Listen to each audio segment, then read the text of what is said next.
Quite often in my office, somebody does something like this.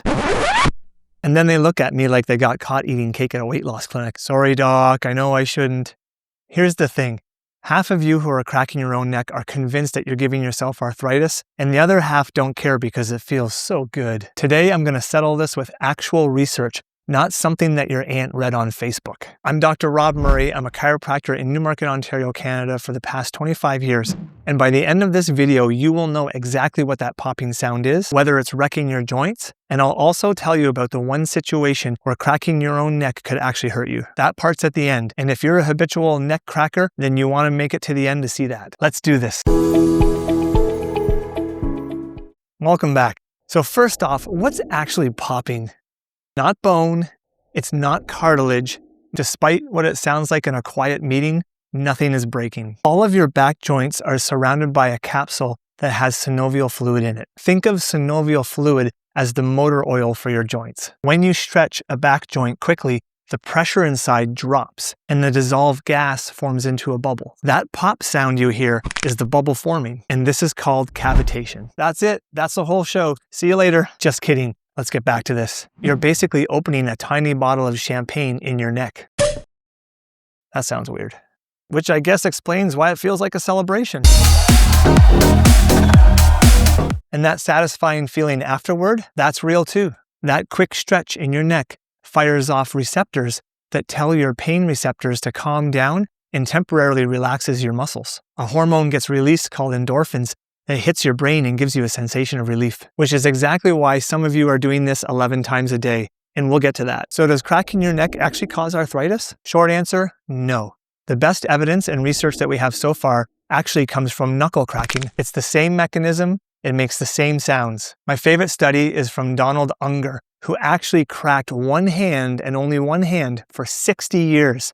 And after 60 years, he had no evidence of arthritis in that hand more so than his other hand. He actually won a prize for his research. 60 years of commitment to a bit. I respect that. And large studies back him up. Studies show that for groups of the population who crack their necks and backs more often, they do not show a higher incidence of developing osteoarthritis, which is the wear and tear arthritis on your joints. So if your only concern is your neck and back cracking causing arthritis, don't worry because the cracking sound itself is harmless. But before you close this video and give your neck a victory twist, just know that that sound is not the problem, but what the sound is hiding might be a problem. Here's what 25 years of looking at necks has taught me. When your neck constantly feels like it needs to be cracked, that in itself is a problem and it's not random. That pressure feeling in your neck is usually stiffness, and here's the catch. When you crack your own neck, you're almost never moving those stiff joints. Your spine has segments that move freely and are moving well, and your spine will have segments that aren't moving freely and well that are misaligned. When you whip your neck around to self-crack,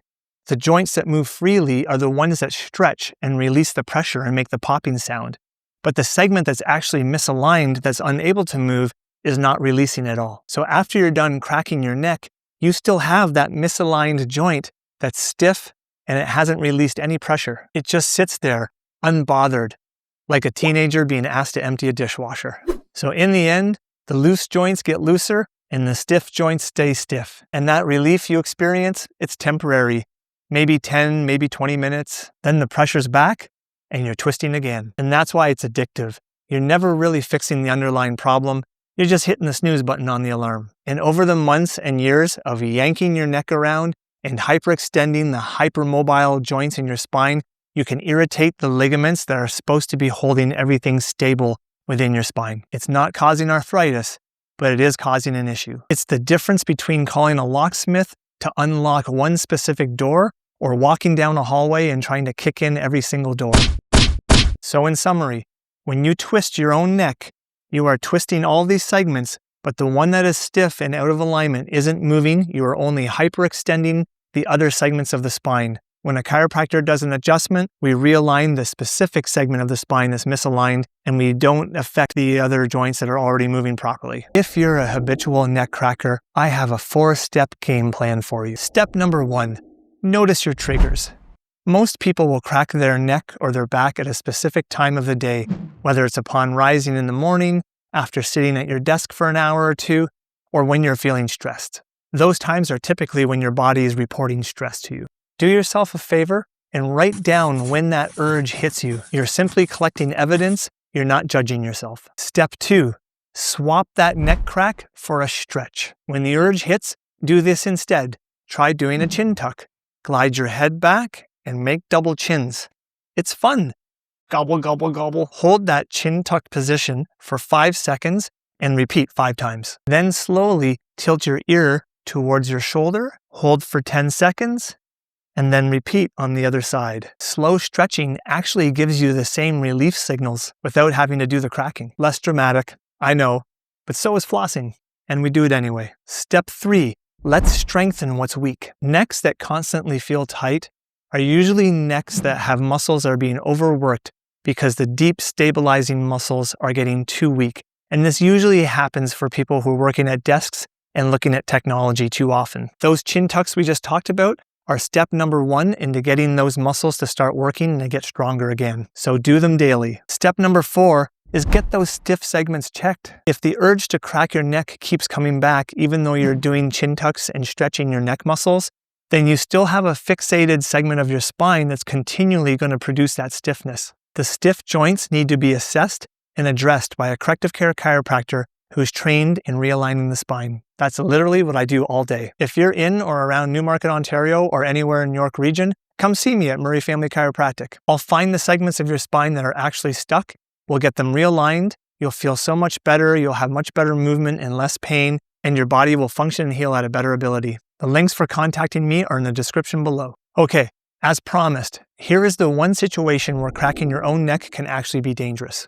It can be forceful, it's a fast motion, and if you are using your hands to bring your head past its normal end range of motion, this can be damaging to your arteries. There are arteries that travel up through your neck and deliver blood flow to your brain. And in rare cases, excessive motion and rotation to the upper neck area can injure these arteries. It's rare, but when it comes to delivering blood flow to your brain, it's something that we don't want to mess around with, and we shouldn't be putting ourselves into a vulnerable position. So here are my rules.